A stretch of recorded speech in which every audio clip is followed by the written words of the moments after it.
You're listening to DraftKings Network.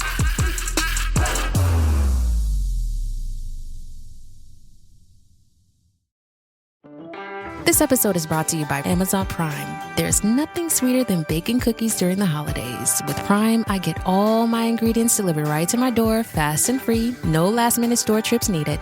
And of course, I blast my favorite holiday playlist on Amazon Music. It's the ultimate soundtrack for creating unforgettable memories. From streaming to shopping, it's on Prime. Visit Amazon.com/Prime to get more out of whatever you're into.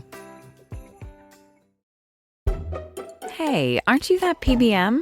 Middleman, at your service, doctor. Don't you get rebates that save money on medicines? Oh, PBMs like me get big rebates. So why do patients tell me they're worried about their costs? No one says we have to share the savings with patients. Congress should make sure medicine savings go directly to patients, not middlemen. Visit phrma.org/middlemen to learn more. Paid for by pharma. This is the Dan Le Batard Show with the Stugotz podcast. I love that you guys are onboarding this way. Jordan Brenner and Peter Keating are joining us. It's the Underdogs podcast. Some of it's sideways. The rest of it is straight up. They give you underdogs wherever it is that you get your betting information. It's not as good as these guys.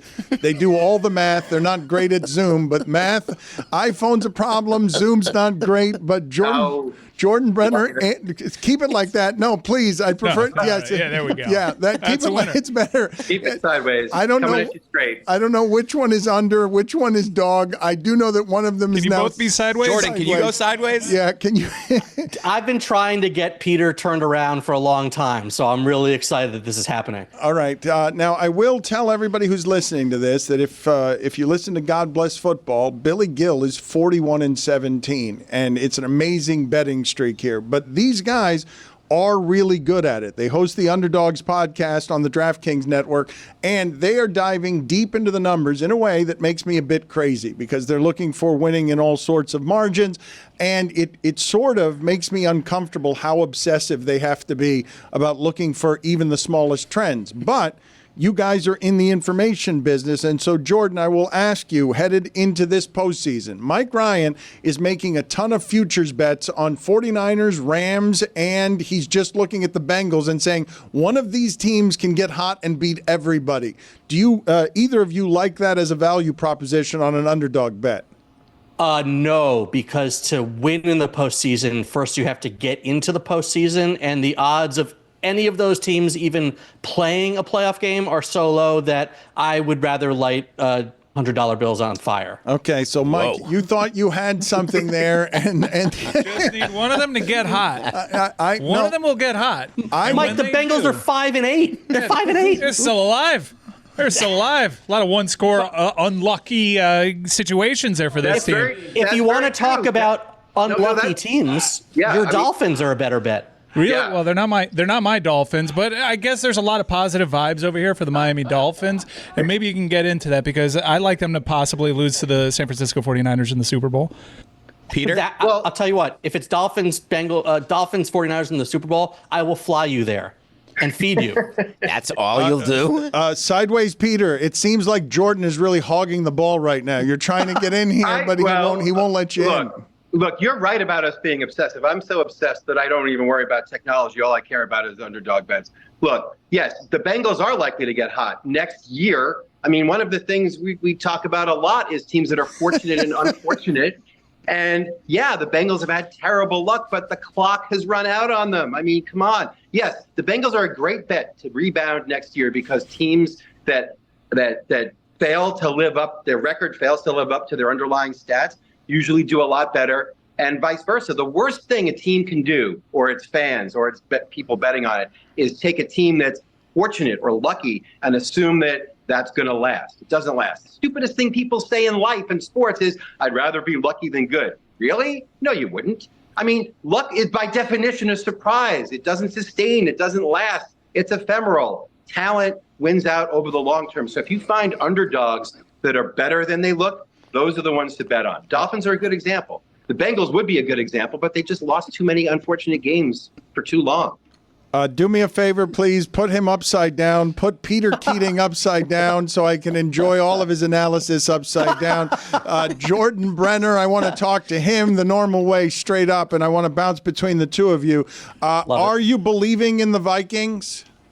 Oh, great. So that's a great point, and it speaks to what we were saying about luck. So 2 years ago, they won an incredible number of one-score games. It was unsustainable, and we said going into the playoffs, they're a ripe chance for an upset. They lose to the Giants. By the way, Giants, speak to what Peter's saying about don't confuse lucky with good. We see where they are after assuming, we're a little further ahead in the rebuild than we thought. But this year, we said, okay, the Vikings, they didn't regress to the mean last year. They regressed way past the mean. So they were actually one of our preseason over picks. I'll let Peter explain why, but yes, we believe in them. Look, they were outscored by only 18 points last year, but they were 7-10. Also, we talk about luck. Can also talk about things that great underdogs have in common is they play high risk, high reward. They take a lot of chances for benefits. They take crazy shots. We started, they take crazy, puncher's chance. When you hear about somebody with a puncher's chance, the reason anyone thought Mike Tyson had a chance of winning at the age of 58 in his last fight, because he could still kill somebody with one punch. If you can kill somebody with one punch, you're going to be a good underdog. A version of that crazy chance taking is if you lose your quarterback, but you have somebody who might really be good, that's an underdog to keep an eye on. That's something that happened with the Vikings. Look, there's all kinds of luck teams bounce back from. I mean, the Dolphins, when the Dolphins were 2-6 and all the rest of these crappy teams had 2 wins, we said keep an eye on them. It wasn't just, right? It wasn't just that they were upside down like me. It was that they had bad injury luck. Teams were beating them on 60-yard field goals. Their pressures weren't turning into sacks. They were due to bounce back in all kinds of ways. Look, that's what they've done. These guys have chemistry. You should listen to Underdogs on the DraftKings Network. They do have chemistry. I don't know how long you guys have been working together, but I don't think that Peter can be made happier by anything in the present media sphere than you giving serious analysis upside down. He is radiant right now watching you give your serious underdog analysis while look at him. Look out. Well, that's because when I nod, what he likes is when I nod yes or no, and it doesn't matter if you're upside down. If all I am is his yes man. If I'm nodding, it still looks like I'm saying yes, even if I'm pointed the wrong way. So, Dan, the answer for how long we've been working together is to remember that little cartoon drawing of you in ESPN the magazine? Like, that's how long we've been working together. It's too long is the answer. What's interesting in the upside down background, we keep spinning it around, and it just makes the framed picture of Odell Beckham Jr.'s catch look more routine than it actually was. There it is. I'll one-hand it for you. There it is. This Upside Down interview is presented by Masterclass. Learn from the best to become your best. You guys dive deep into the numbers. So, the Kansas City Chiefs are what kind of mirage? Oh, come Peter, on. You want this one?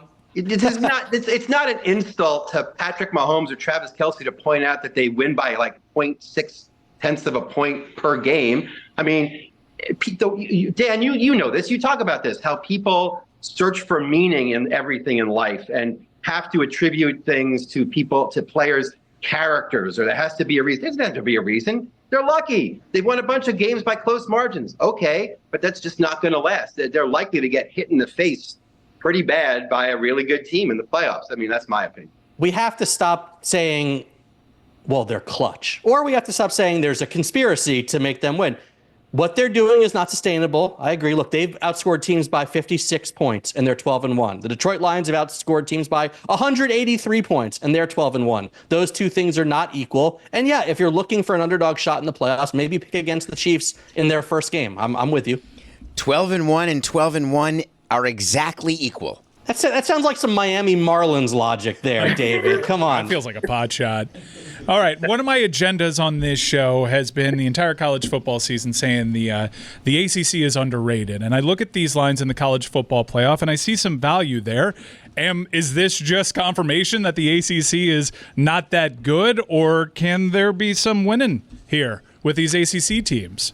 We like SMU as a feisty underdog more than Clemson for a variety of reasons, but largely starting with sort of the unpredictable outcome style of play. Look, we've been studying, we cut our teeth on college basketball upsets, right? And like Peter mentioned, one of the things you look for is teams that have bouncy results, that play high risk, high reward strategies, that don't do conventional things. And we're seeing some of that in SMU, right, Peter? Peter, he's gone. Upside down Peter left. Oh my God! I finally got rid of him. Okay, Jordan, can you help me? Look, can you go upside down? This makes David Samson a little bit crazy. Okay, and you help me walk David Samson through this because he's very much about order, about being on time, and everything else. For your friend to arrive here upside down and then disconnect because he doesn't know how to use his technology is making David Samson a little bit crazy. See, it's making me incredibly happy because when he can't figure out, and I call him grandpa when various technology things are happening, like now it's happening on the big stage and I'm sharing all my frustration on a weekly basis with you guys. You have no idea the joy this is bringing me right now. I did their show and he couldn't even show up. I had to do it alone because... Wait, you did their show alone? Yes, because with me. There was a technology issue. Like this. I like him just doing Underdogs. Hey, it's David Samson, it's Underdogs. It's so great. I want this to become the biggest gambling podcast in America with somebody giving you great information. They just don't know how to do it right side up. They keep it to themselves. All the Underdogs, all the best information kept to themselves. These guys actually give you very good numerical logic. It feels almost empirical what they're doing. They're finding value in mining a bunch of numbers for gold. So I don't know if you're doing basketball. You mentioned SMU as an underdog. What is the greatest value in sports this week? What are some of the places you got? Well, if I had Peter at showing up right side up at he's ready. plus Go ahead, 1,000 and man, look, I think you mentioned the college football playoff. What's interesting is all those spreads are a touchdown or more, right? So you're getting value in any of them. The problem is the way the system is set up right now, it is not exactly good to be an underdog right now. We're seeing this incredible lack of balance between the conferences, and it's just setting us up to a situation where I don't really like any of the 4 teams, but we always say in the NCAA tournament, if you like the 12 seed to beat the 5 seed, we'll take them to beat the 4 in the next round too. So you've got this situations now where a team like SMU, if they win their first game, well then, okay, might as well take them to beat Boise State, right? And suddenly they're in the semifinals. So there's your value. Taking them, I can't even look at this straight, but I can't tell if he's upset because his frown is upside down. Jessica, you say that bowl season starts Saturday. Surely you want some gambling advice from these men. I mean, if I needed it, which I don't, but hypothetically, if I needed it because I wasn't already a bowl season expert, Dan, what do you make of trying to put bets on bowl season when there are dozens of opt-outs of every game, coaches changing minute by minute, and sort of like the incentive to winning the games has slightly diminished since the playoffs started? Yeah, look, I'm not a tout, and we're not specifically a gambling show, right? We talk about why unlikely things happen in sports. Gambling is a piece of that. I do not bet on college. For every reason you just said, Jessica, I do not bet on college football bowl games, which I look is basically glorified exhibitions at this point. So, no. Will I bet on the Tony Awards? Perhaps, but not that. Are you guys doing the Oscar show? You and Adnan Virk, are you doing the Oscars show again? It's under negotiation. Okay. Jordan Brenner It's one of my favorite things when you try to do that on the air naturally. Jordan Brenner and Peter Keating are the underdogs, and David Samson is in negotiations with Adnan Virk. We are going to do it. There, I said it, Dan Le Batard. All right. You got it out of aggressive. it. Thank you. We're doing it. When you said Tony Awards, I almost looked at Tony and was like, "Oh, we are doing a Tony show live for the Tony Awards. Show? Yeah, we could do that. You should do a Tony Award. You should do the Tony The Tonys. Awards and then just make it different, ridiculous. This isn't awards. about us, though. This is about the underdogs. Yeah. Give We did me a one Tony bowl show. game. It was fantastic. Give me one bowl game that I can bet on. Just one. The bet on the playoff games. I'm not literally. I have not looked at the bowl schedule. Celebration Bowl, Jackson State, interest Saturday. me less. Okay, I I'll know take 'em. Duke's playing Ole Miss. That's about it. best gambling show in the country. Here is Right Not a Side Up, gambling show. Peter. It's not a gambling show. They're just good at diving into the numbers and giving you the underdogs. They have, Jordan, what would you say is the greatest example of you guys knowing what you do? If I'm sitting here selling to people that you guys are good at this, that you've been mining numbers for 20 years, that you're looking for advantages in the smallest of margins, how would you two go about proving to people that you're good at this? Well, there's this little thing called March Madness that we've been doing for 20 years. At ESPN, it was called Giant Killers. Now we do it on our show and at The Athletic as Bracket Breakers. And we have found trends in upsets in NCAA tournament games that have lasted the test of time, okay? Did you like Oakland over Kentucky last year? Because we nailed that. 15s over 2s, 12s over 5s. We've been getting those for a year because we found patterns in the type of teams that come up with upsets and the type of teams that are vulnerable. We're looking at you, Purdue, Virginia. Styles of play matter, strategies matter, and it's been fun. We got to talk about, we did a panel on this at Sloan once. It was fun. We talked about with underdogs from a variety of fields, and the lessons we learned in college basketball, again, big crazy math things like 3 points is worth more than 2 points, and taking the ball away from your opponent actually matters because they don't get a shot up. But those lessons really, really hold true when you talk to people in a variety of sports. Again, doing something that is unconventional gives you a puncher's chance against a superior opponent, and find your example, it's there. Peter? He's muted. Oh, Peter. Guys, this is how we plan to sell our show. I just want you to know that. You're muted! All right, perfect. All right, guys, thank you. That is Underdogs. It is the Underdogs podcast. It is right here on the DraftKings Network.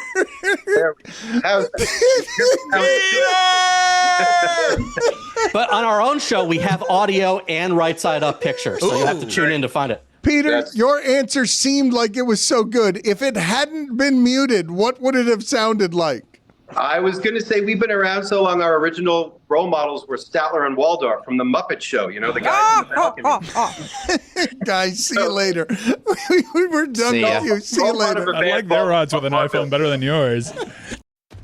What's up, everybody? Tony here. Do you love sports betting as much as I do? Wish you can get that extra edge? Well, I've got great news for you. Masterclass, which I love, by the way, just dropped Bet Smart, Top Sports Betting Strategies, a game-changing course taught by GOATs, taught by the pros, such as Nick Costos, Captain Jack Andrews, Joe Fotenbaugh. Learn directly from the pros as they share insider secrets on managing your bankroll, spotting hidden gems, and avoiding those rookie mistakes that could cost you big. I'm always looking for useful tips and tricks to improve my bankroll and just to be a better bettor in general. That's why I took the Bet Smart Top Sports Betting Strategies class. I consider myself a pretty confident bettor when I hear Rob Pizzola, when I hear Captain Jack break down the pros and the cons of flat staking, of protecting your bankroll against bad bets, a lot of different things that we don't think about as regular bettors. I realized I wasn't betting to my full potential, and that's why I love taking this class with Masterclass. Masterclass always has great offers during the holidays, sometimes up to as much as 50%. Head over to masterclass.com/DLB for the current offer. That's up to 50% off. Masterclass.com/DLB.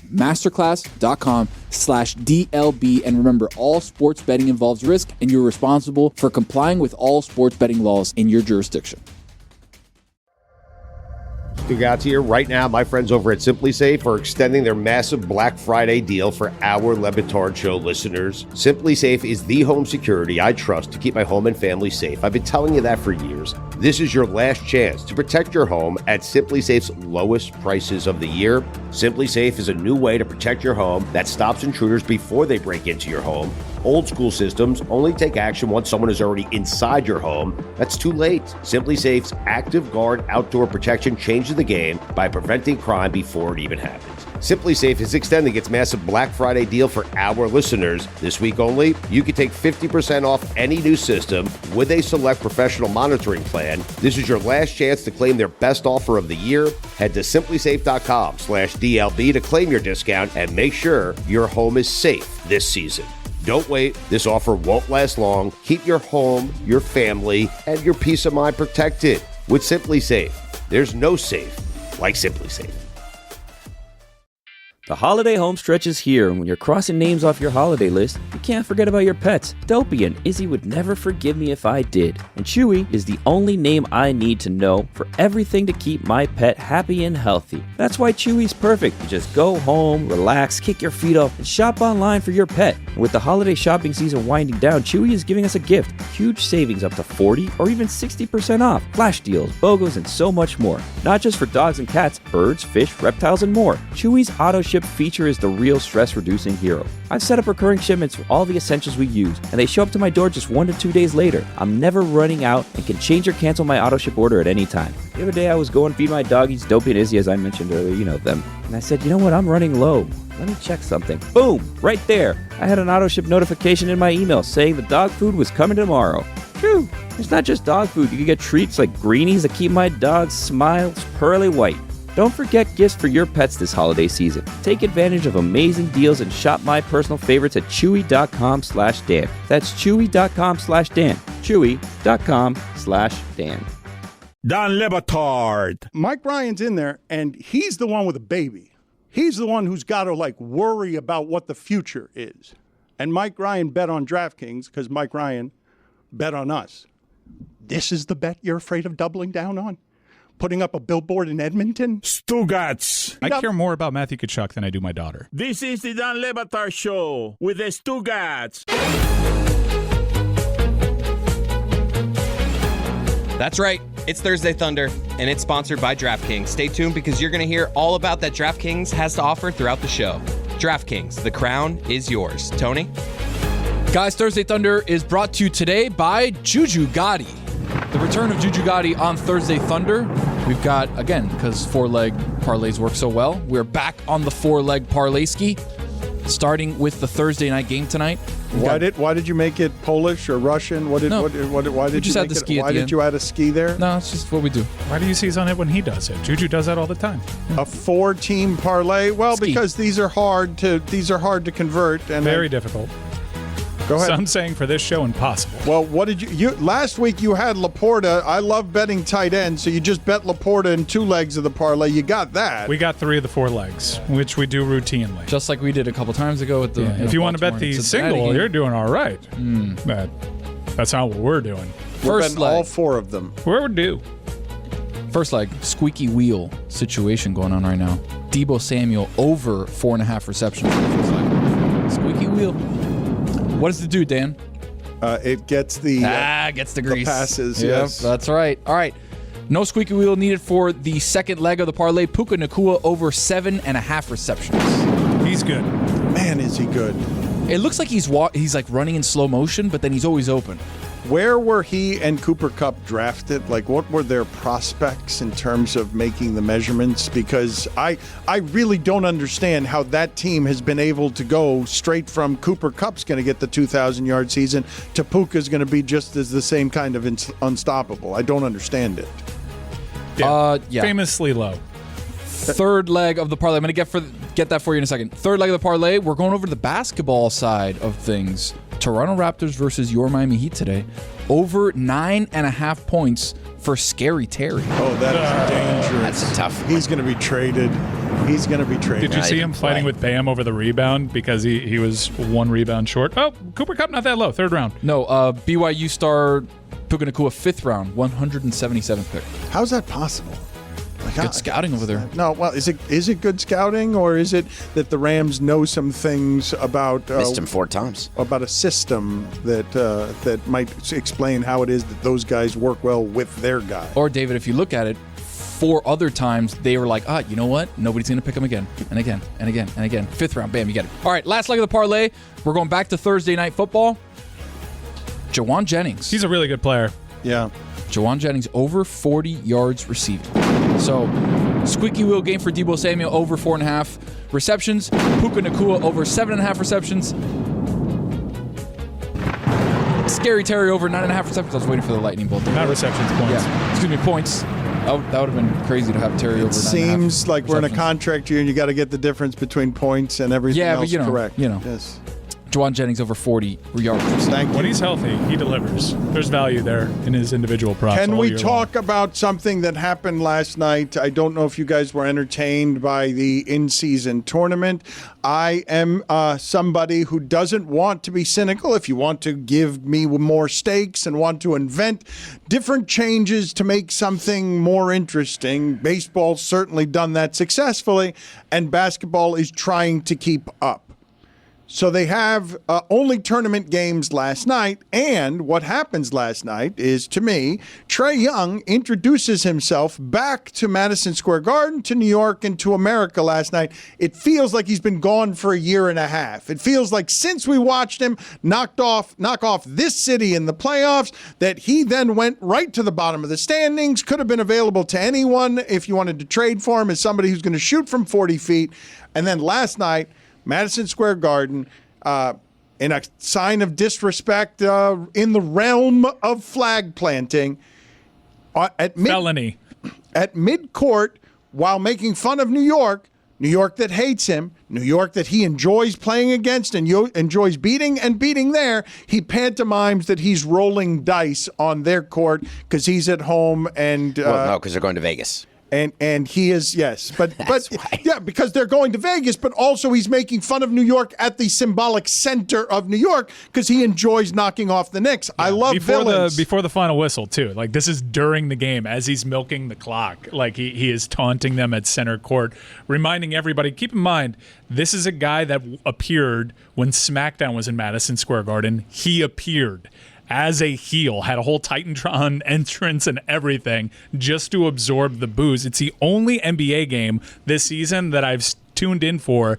start to finish because I wanted to see this spectacle, and he delivered. You know, in Vegas, you don't have to bend over that much to roll the dice. I think there's a white guy situation. There's a white guy David, situation. Yeah. There's two Americas when it comes to the dice.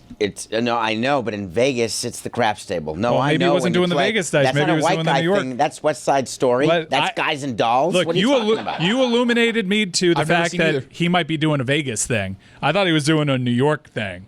I'm going to be a white guy with David. I think he was implying we're on our way to Vegas. I'm with you. The dice that you guys are talking about is usually on the ground, but he's trying to say Vegas there, but he's doing it. But that was a New York posture. Maybe he was trying to say both. Wow, it's that meta.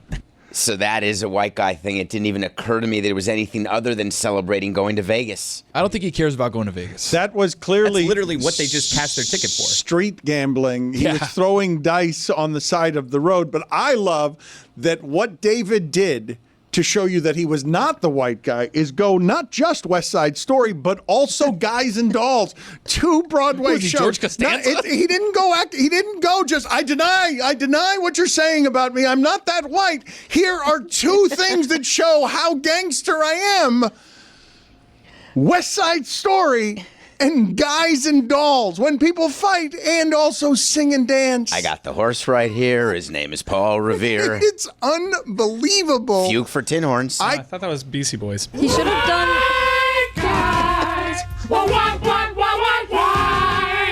Britney Spears' dance from her Vegas residency, the work bitch dance, like the little... I can't. No? That's like the Vogue. I always try to do the Vogue, and I can't quite do it. I have no rhythm. It's pretty simple. You always try to do the Vogue? Yeah, I always have tried to be that after the Material Girl video. So I try to do that, and it just doesn't work. I'm just sitting here. No, it's working.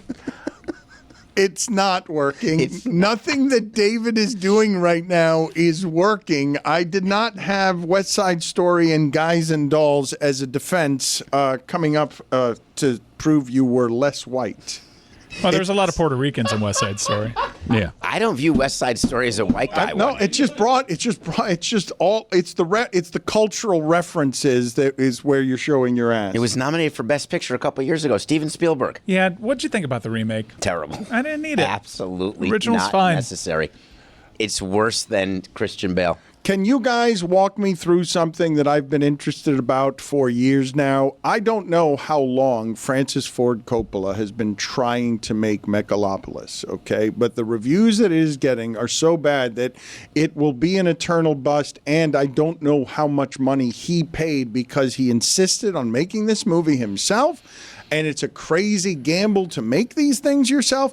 And so I don't know how many tens of millions of dollars one of the great filmmakers of our time has spent in his 80s to have his career punctuation be something that is an eternal and echoing expensive flop. What are you guys laughing about? I wanted to lock eyes because I could tell if someone was scanning the room to lock eyes with somebody, he was looking for someone who also watched Megalopolis. I needed anybody. I also watched it. So you didn't, but you're doing this from a vantage point of not having seen it.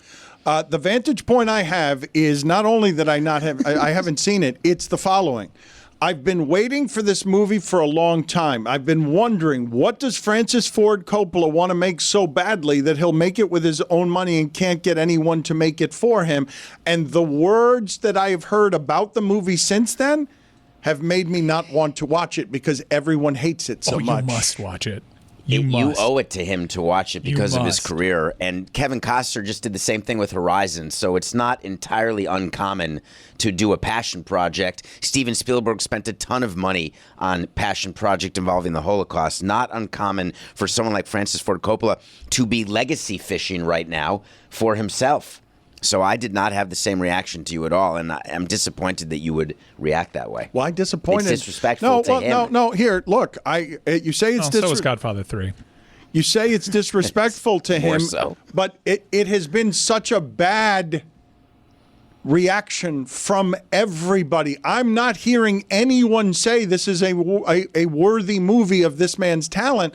And so they've killed it for me before I've even gotten started. And I haven't had that happen a whole lot to me, where word of mouth kills my enthusiasm for something that quickly. He should have just been the head coach of the North Carolina Tar Heels instead.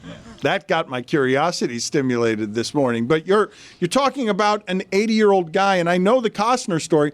Costner has lost a lot of money because he's Western obsessed, and he thought that Yellowstone, he was going to parlay that into Frontier, and it was terrible. Horizon, excuse me, and it was terrible. It wasn't terrible. Well, it got. Did you see it? No, I have not. What are you talking about? Jason, just go back to baseball. I think what he's saying is no one saw it. It got terrible reviews, and it flopped at the box office as well, and so has Megalopolis. But in the case of Costner, I'm not expecting what I expect from Francis Ford Coppola. How long has he been wanting to make this movie, and how much of his own money did he pour into this? Because it's a different money that he has versus what Kevin Costner has. Costner came out and said, I want to say the number was around over $50 million, and the rumor is with Coppola that it's higher than that. But there may be a difference because Costner has a chance to make it back because it's a series of Horizon movies, though they did delay Horizon 2, but he's filming Horizon 3 and 4. Coppola just got it done in one movie. Yeah, so we watched Megalopolis, and I think the bummer, because it's really ambitious, and it's an impossible, it's a lot like Dune. How do you put this on film? It's difficult to make, and I think the thing standing in its way was the guy that wanted to make it the most, because I watch and I'm like, this is not well made. This is like he wanted this take. Really? It's all awkward. Everyone's got that, like, you know how there's like a unique accent to movies made about like Odysseus and Troy, like Brad Pitt talks like, now you know who you're fighting. And you're like, what is that accent? Is that English? What is this supposed to be? Everyone has kind of like that accent and delivery. It could just be an Adam Driver thing. I think we've got to start looking at Adam Driver when he stars in a movie. That doesn't go well at all. Marriage Story? Okay, he co-starred in that one. When he's carrying a movie, when he's carrying something, it ain't working out for him. House of Gucci, same thing. House of Gucci is one of the worst films I've ever seen. And like this was so bad. You are questioning publicly Adam Driver's leading man credentials. I'm saying there's a track record there that would make you concerned. I believe him to be a talent. Did you see Ferrari? I did not. I'm getting to that one, though. That'd be a good data point to have. Yes, it would be. But it also didn't do well in the box office. And like, if you put Adam Driver as the star of your film, it more than likely flops. I'm just saying. This is a track record. This is not a matter of opinion. I'm just pointing you to the facts. So I watched it. More like Adam Passenger. And I wanted to really hate it the entire time. That's a good Get one. out. He's right about that, though. He's right about that. watched it the entire time. You were proud of that. And I'm like, I'm not going to be the guy that turns around on this film. This is a bad movie. This is not even funny bad. This is dreadful. And I'm like, all right, Mike, checking in. Are you going to be snarky about it, or are you going to hold the line? Hold the line. 90 minutes roll around. Hold the line. This is bad. Final act. This is genius. This is one of the best bad movies I've ever seen. Because it's so audacious, so ambitious, so over the top, so overwritten, so overacted, so over-directed that I came out saying, wow, that was a great time. I was also on 20 milligrams. Oh. I was watching that Stone Cold Sober. Are you kidding me? Well, let me understand something here. Tony, can you tell me, please, how much money Francis Ford Coppola put into his own movie? Tune of about $120 million. Obviously, some other things that were brought in, but about that amount. Can you also tell me how long Francis Ford Coppola wanted to make this movie? He started developing it in 1983.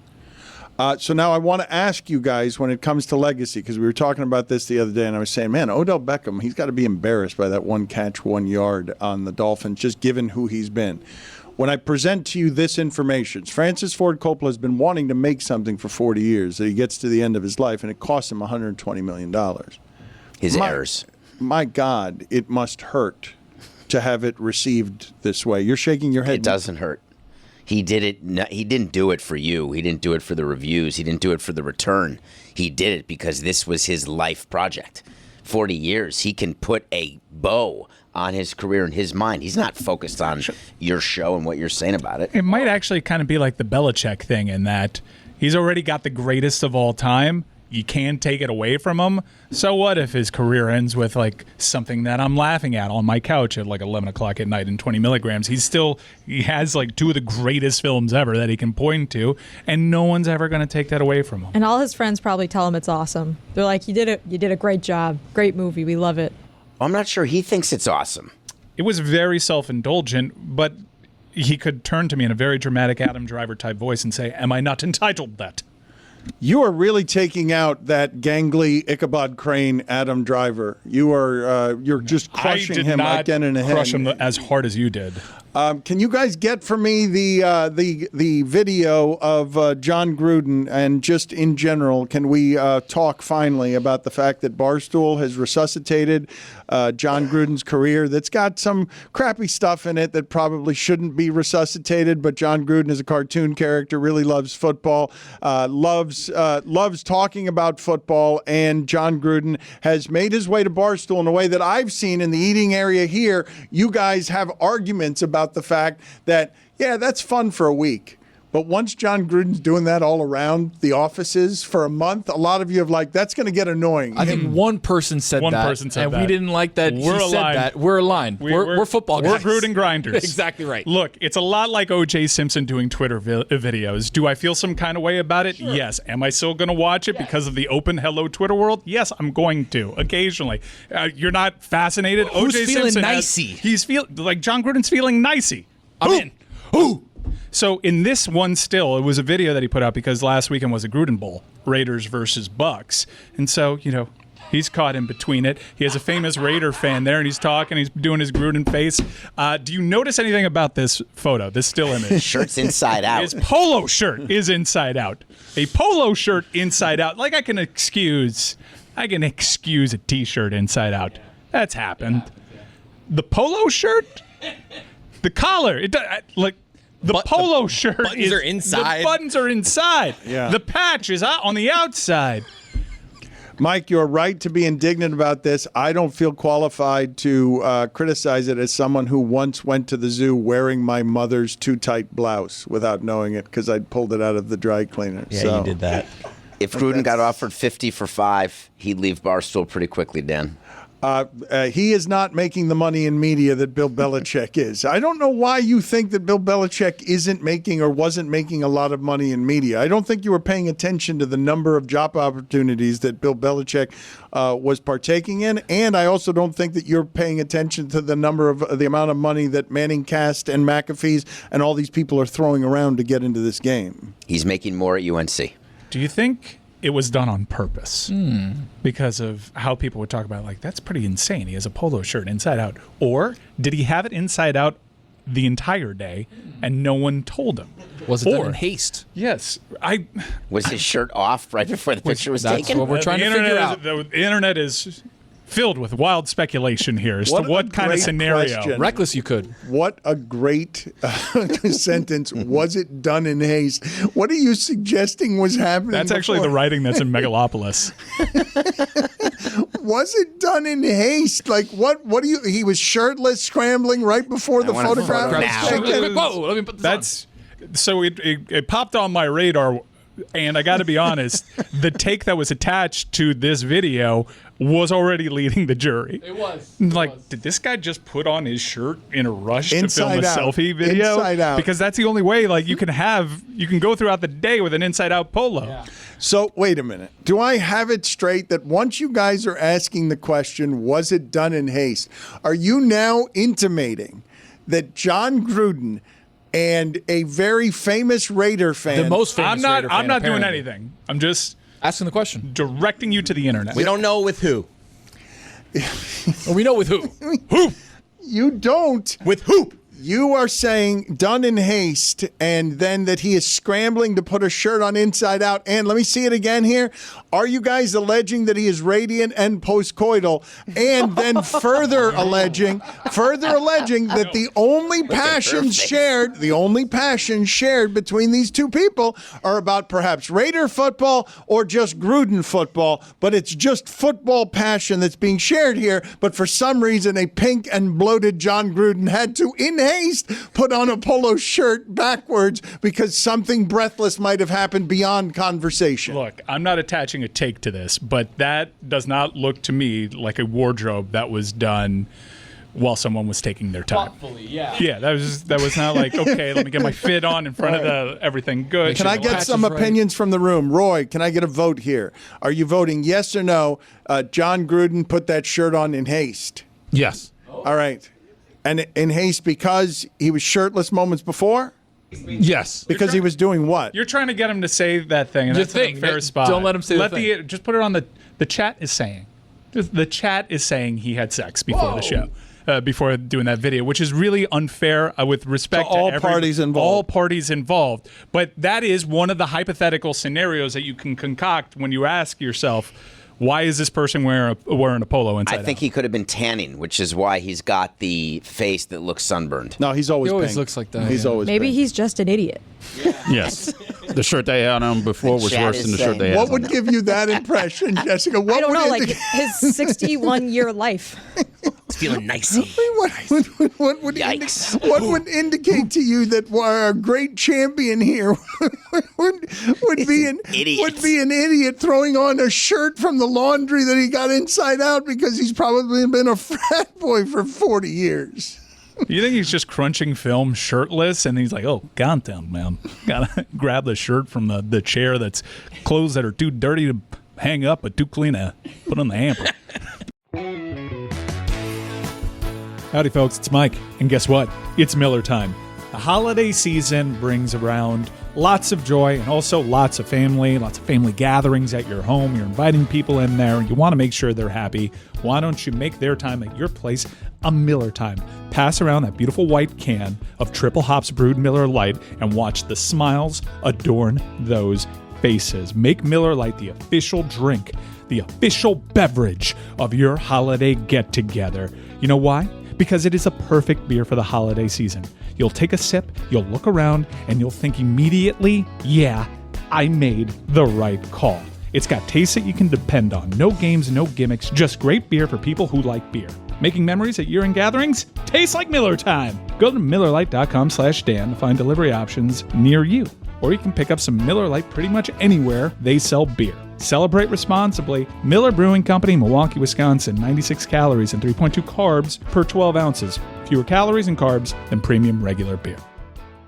How to have fun, anytime, anywhere. Step 1. Go to ChumbaCasino.com. ChumbaCasino.com. Got it. Step 2. Collect your welcome bonus. Come to Papa welcome bonus. Step 3. Play hundreds of casino-style games for free. That's a lot of games. All for free? Step 4. Unleash your excitement. Woohoo!